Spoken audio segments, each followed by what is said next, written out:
Hello friends. क्वार्कस framework सीखने की series में आज ये हमारा 8th लेक्चर है। इसके पिछले वाले लेक्चर में हमने एक प्रोजेक्ट बनाया था जिसके अंदर हमने कुछ एपीआईज बनाई थी और उन एपीआईज की मदद से हम अपने CRUD ऑपरेशन को परफॉर्म कर रहे थे। CRUD ऑपरेशन मतलब create, read, update and delete.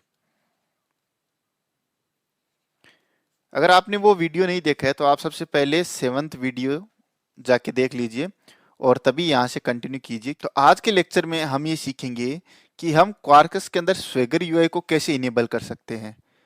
तो ये स्वेगर यूआई क्या होती है? मान लीजिए कि मेरे एप्लीकेशन के अंदर 30 एपीआईज है और ये एप्लीकेशन मैंने किसी को दी है और उनको कहा है कि आप इस एप्लीकेशन को टेस्ट कर लीजिए। लेकिन उसको कैसे पता होगा कि हमारी एप्लीकेशन के अंदर कितनी एपीआईज है? और अगर उसको पता भी चल जाएगा तो उसको ये कैसे पता चलेगा कि ये एपीआई क्या इनपुट लेती है, क्या यूआरएल के अंदर एक्सपेक्ट करती है? तो ये सारी चीजें। तो इसका मतलब क्या हुआ कि स्वेगर यूआई की हेल्प से हम अपनी एपीआईज को देख सकते हैं कि हमारे प्रोजेक्ट के अंदर कितनी एपीआईज है, उनकी क्या डॉक्यूमेंटेशन है, वो क्या इनपुट एक्सपेक्ट करती है और क्या आउटपुट देगी। और हम इतना ही नहीं, वहां पे उसको टेस्ट भी कर सकते हैं। जैसे हम इतनी देर वीएस कोड के अंदर जाके हम अपने यूआरएल को हिट करते थे और वो हमें आउटपुट देता था, वो सारा का सारा काम हम स्वेगर यूआई की हेल्प से भी कर सकते हैं। ये सिंपली क्या है, एक वेब पेज है जो हमें अपनी सारी सारी एपीआईज का डॉक्यूमेंटेशन प्रोवाइड करता है और वहां पे हम अपनी एपीआई को टेस्ट भी कर सकते हैं। अब ये दिखता कैसे है, मैं आपको दिखाता हूं। तो ये इस तरीके से दिखेगा। अगर आपने पिछला वीडियो देखा है तो आपको याद है कि हमने अपने पिछले वाले वीडियो में 5 एपीआई बनाई थी। सबसे पहली एपीआई थी स्लेश मोबाइल, जो हमें लिस्ट ऑफ मोबाइल रिटर्न करती थी।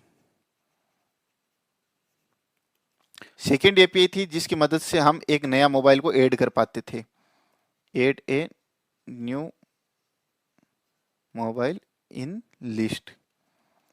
और थर्ड एपीआई थी मोबाइल स्लेश आईडी और ये गेट रिक्वेस्ट पे थी, तो इससे हम किसी स्पेसिफिक मोबाइल की इंफॉर्मेशन को गेट कर सकते थे।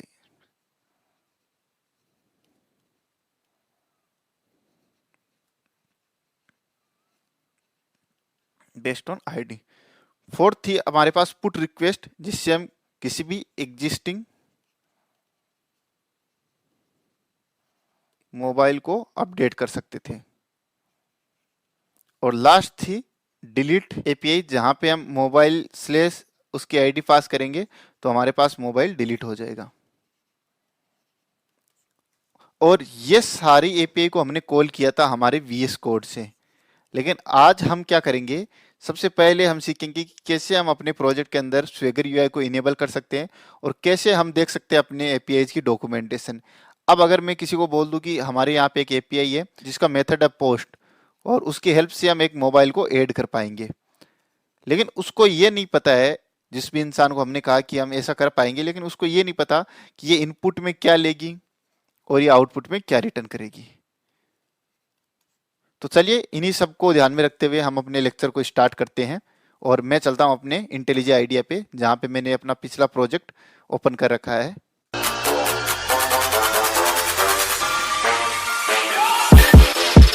उससे पहले मैं आपको बता देना चाहता हूं कि स्वेगर यूआई को इनेबल करने के लिए हमें एक एक्सटेंशन ऐड करना पड़ेगा, जिसको आप डिपेंडेंसी भी कह सकते हो।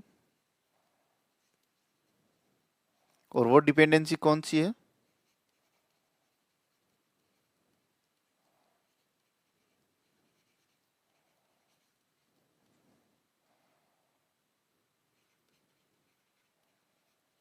हमें ये डिपेंडेंसी ऐड करनी पड़ेगी। और इसको हम ऐड कैसे करेंगे?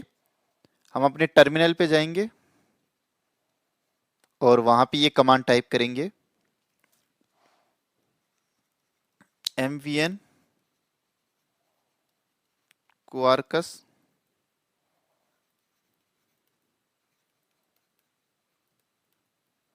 add extension -d extensions and equal to हम अपने एक्सटेंशन का नाम लिख देंगे। ये कमांड मैंने आपको पहले भी बता चुका हूँ, तो इस कमांड को आप याद रखिए, ये सबसे इम्पोर्टेंट कमांड है। तो चलिए फटाफट हम चलते हैं अपने इंटेलिजेंट आइडिया पे और आज का लेक्चर स्टार्ट करते हैं। तो गाइज मैं आ चुका हूँ अपने उस प्रोजेक्ट पे जो हमने पिछली क्लास में बनाया था, और वहाँ पे अगर आपने वो वीडियो नहीं देखा है तो आई विल सजेस्ट यू कि आप पहले वो वीडियो देखिए। हमने पिछली वाली क्लास में एक मोबाइल रिसोर्स नाम की क्लास बनाई थी, जिसके अंदर हमने 5 मेथड बनाए थे। तो हमारे पास सबसे पहला मेथड था गेट मोबाइल लिस्ट, जो हमें मोबाइल की लिस्ट रिटर्न करता था। दूसरा मेथड था हमारे पास क्रिएट मोबाइल, जो हमें अलाउ करता था एक नया मोबाइल क्रिएट करने को। और थर्ड हमने एक मेथड बनाया था अपडेट मोबाइल, हम लिस्ट के अंदर किसी एग्जिस्टिंग मोबाइल को अपडेट कर पा रहे थे। फोर्थ वन था डिलीट मोबाइल, जिससे हम किसी एग्जिस्टिंग मोबाइल को लिस्ट में से रिमूव कर सकते थे। और फिफ्थ हमारे पास एक मेथड था गेट मोबाइल बाय आईडी, अगर हम किसी मोबाइल को, किसी स्पेसिफिक मोबाइल को अगर हम गेट करना चाहते हैं तो हम इस मेथड को कॉल करेंगे। तो ये हमने 5 मेथड बनाए थे, और मैंने आपको ये भी दिखाया था कि हम इन पांचों मेथड को किस तरीके से एक्सेस कर सकते हैं। इसके लिए हमारे पास 5 एपीआईज थी। तो आज हम उसी एपीआईज को स्वेगर यूआई के थ्रू एग्जीक्यूट करेंगे और देखेंगे कि स्वेगर यूआई हम किस तरीके से इनेबल कर सकते हैं। तो जैसा कि मैंने आपको बताया था कि स्वेगर यूआई इनेबल करने के लिए हमें सबसे पहले स्वेगर यूआई की डिपेंडेंसी या एक्सटेंशन है वो अपनी pom.xml फाइल में ऐड करनी पड़ेगी। उसके लिए आपको क्या करना है, सिंपली अपने टर्मिनल पे आ जाना है और यहाँ पे आपको एक नया एक्सटेंशन ऐड करना है। अगर आपको अपने डिपेंडेंसी का एग्जैक्ट नाम नहीं पता है कि हमें कौन सी डिपेंडेंसी ऐड करनी है, तो उसके लिए आप सबसे पहले सारे डिपेंडेंसी की लिस्ट देख लीजिए। उसके लिए आप कमांड टाइप कीजिए mvn quarkus colon list hyphen extension और वेट कीजिए थोड़ी देर। तो अब आप देख सकते हो कि हमारे पास सारी डिपेंडेंसीज की लिस्ट आ गई है जो क्वारकस सपोर्ट करता है। तो हमको कौन सी डिपेंडेंसी ऐड करनी है वो मैं आपको दिखाता हूँ।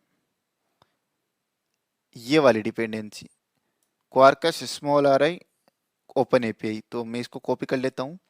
और किसी भी डिपेंडेंसी को ऐड करने के लिए हमें क्या कमांड टाइप करनी पड़ती है, mvn क्वारकुस। ये सब मैंने आपको पिछले वाली वीडियो में बता दिया है, तो अगर आपने वो वीडियोस नहीं देखे तो आप सबसे पहले प्लेलिस्ट को शुरू से देखिए, तभी आपको अच्छे से समझ में आएगा।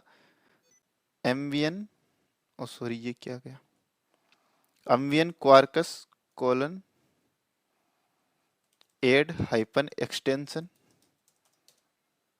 Space hyphen capital D extensions equal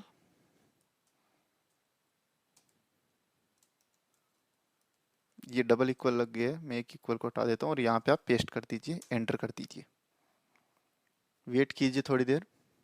तो आप देख सकते हो कि हमारे प्रोजेक्ट के अंदर ये डिपेंडेंसी या एक्सटेंशन इंस्टॉल हो चुका है। तो चलिए हम अपनी pom.xml फाइल में इसको वेरीफाई कर लेते हैं। तो ये मेरी रही pom.xml फाइल, ये हमारे पास डिपेंडेंसी आ चुकी है। अब हमें क्या करना है, सिंपली अपने प्रोजेक्ट को स्टार्ट कर लेना है।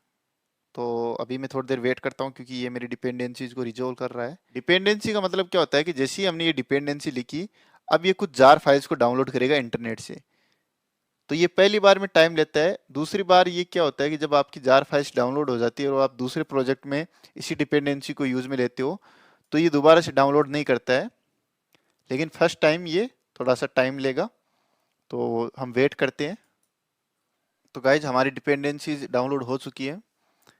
अब हमें अपने प्रोजेक्ट को स्टार्ट कर लेना है। तो स्टार्ट करने के लिए हम कमांड टाइप करेंगे mvn quarkus कोलन dev और वेट करते हैं।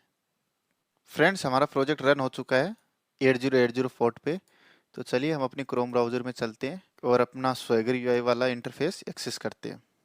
तो यहाँ पे मैं टाइप करता हूँ localhost/8080 और आपको यूआरएल याद रखना है localhost:8080/q/swagger_ui और इस पे आप एंटर कर दीजिए।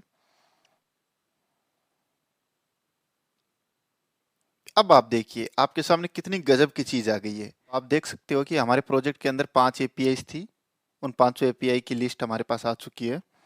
अब अगर हम यहाँ से अपनी पहली एपीआई को देखना चाहते हैं तो उसके ऊपर क्लिक कीजिए। अब हमें यहाँ पे ट्राई आउट पे क्लिक करना है, और क्योंकि ये कोई भी पैरामीटर ले नहीं रही है यहाँ पे आपको कोई इन्फॉर्मेशन दिख नहीं रही है। अगर ये कोई पैरामीटर लेती तो हमें यहाँ पे सारे पैरामीटर की इन्फॉर्मेशन आ जाती, जो कि हम अपने इन एपीआईज में देखेंगे नीचे वाली में। अभी के लिए इसको मैं अगर एग्जीक्यूट करता हूँ, तो जैसे ही मैंने इसके एग्जीक्यूट पे क्लिक किया तो इसने सिंपली इस एपीआई को कॉल किया है और हमारे पास रिस्पॉन्स के रूप में एम्प्टी लिस्ट आ गई, जो कि आनी भी चाहिए क्योंकि अभी हमारी लिस्ट के अंदर कोई भी मोबाइल नहीं है। अब मैं आपको यहाँ पे कुछ चीज़ें बताना चाहता हूँ। सबसे पहली चीज़ है ये कर्ल, ये क्या है। अब सपोज कीजिए कि आपके पास वीएस कोड नहीं है, ठीक है, और ना ही आपके पास पोस्टमैन है। अब आप अपनी इस एपीआई को कैसे टेस्ट करोगे? तो इस कर्ल कमांड से हम कमांड लाइन पे, हम अपने टर्मिनल पे यहीं पे कर्ल कमांड टाइप करके हम अपनी एपीआई को टेस्ट कर सकते हैं। लेकिन हालांकि ये काफ़ी टेक्निकल होता है, जो कि हमें इतना जल्दी से समझ में नहीं आएगा क्योंकि इसके अंदर कुछ तरीके का फॉर्मेट होता है। जैसे कि आपको लिखना पड़ता है कर्ल हाइपन एक्स गेट, यहाँ पे रिक्वेस्ट टाइप।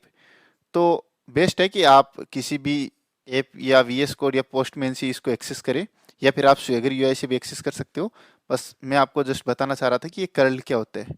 अब अगर मैं, क्योंकि इस एपीआई ने तो हमें कुछ रिटर्न नहीं किया है, तो हम चलिए सबसे पहले एक मोबाइल को ऐड करते हैं। तो ऐड करने के लिए आपको पता था कि हमारे पास एक एपीआई थी स्लेश मोबाइल और पोस्ट रिक्वेस्ट पे। तो आप ये देख सकते हो कि हमारे पास ये प्रजेंट है। अगर मैं इसको ट्राई आउट पे क्लिक करता हूँ तो यहाँ पे अब आप देखिए आपको कितनी गजब की चीज़ मिली। आपको पूरा का पूरा जो आपको जेसन पास करना था उसका स्ट्रक्चर आपको मिल चुका है। हमने देखा था हमें यही जेसन पास करना था। अगर मैं इसको थोड़ा सा जूम करता हूँ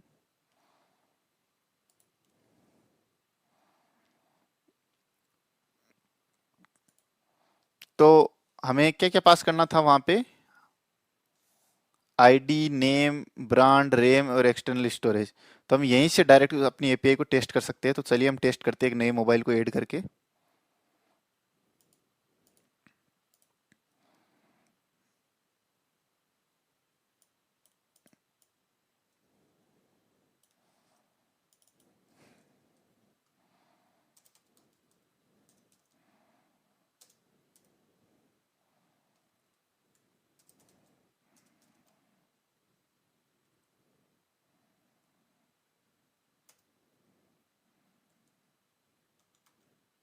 अगर मैं इसको एग्जीक्यूट करता हूँ तो आप देख सकते हैं कि हमें रिस्पॉन्स के रूप में वही मोबाइल वापस मिल गया है। और ये सेम चीज़ हम अपने वीएस कोड के द्वारा जब हम अपनी एपीआई को हिट करते थे तो सेम रिस्पॉन्स हमें वहाँ भी मिलता था।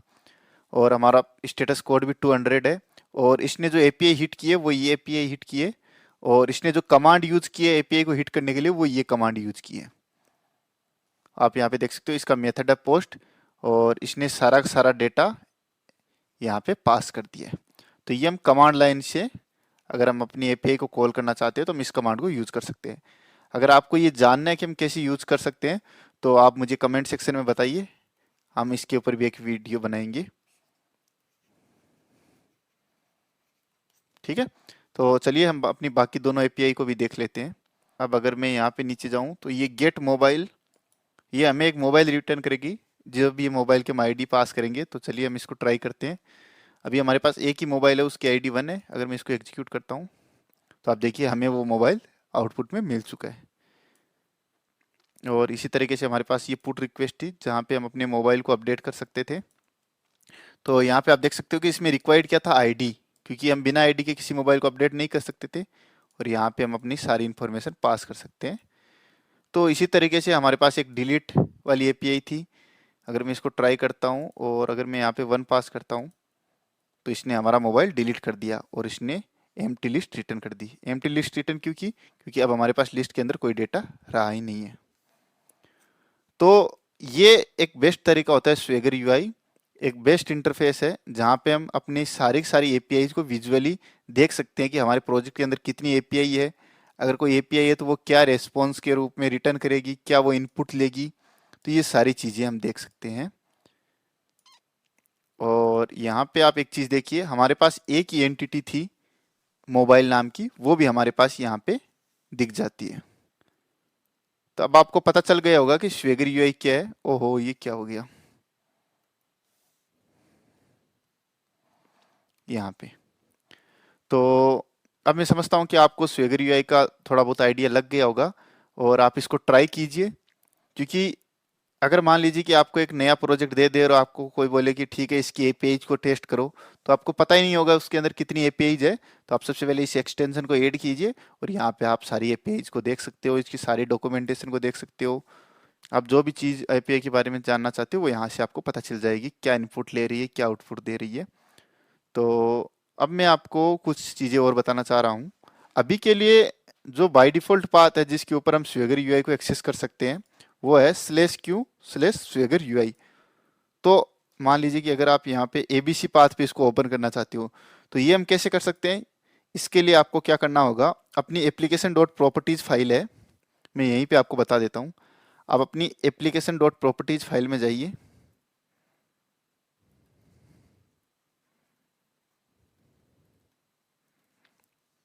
और वहां पे आपको एक प्रॉपर्टी डिफाइन करनी है। आपको लिखना है क्वार्कस डॉट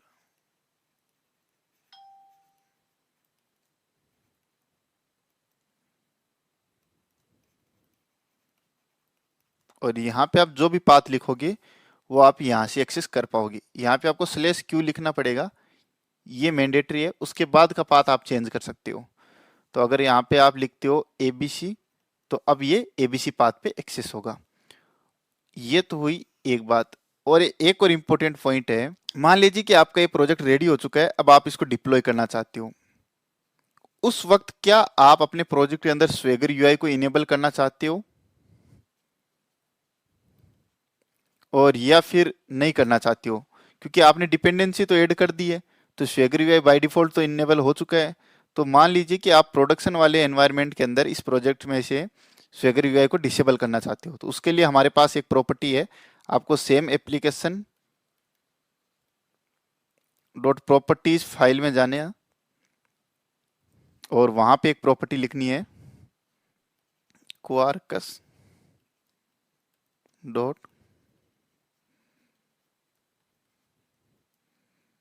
हाइपन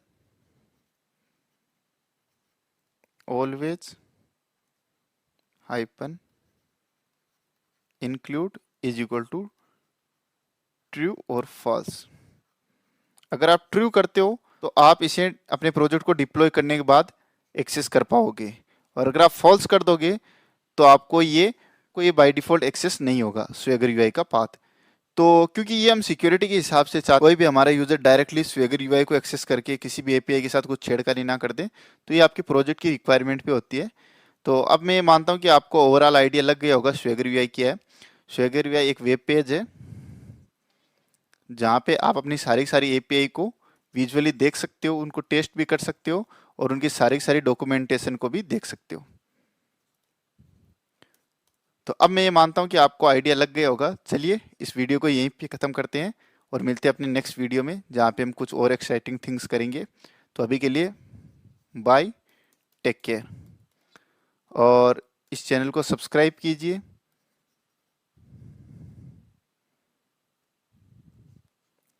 लाइक कीजिए इस वीडियो को और शेयर कीजिए। बाय।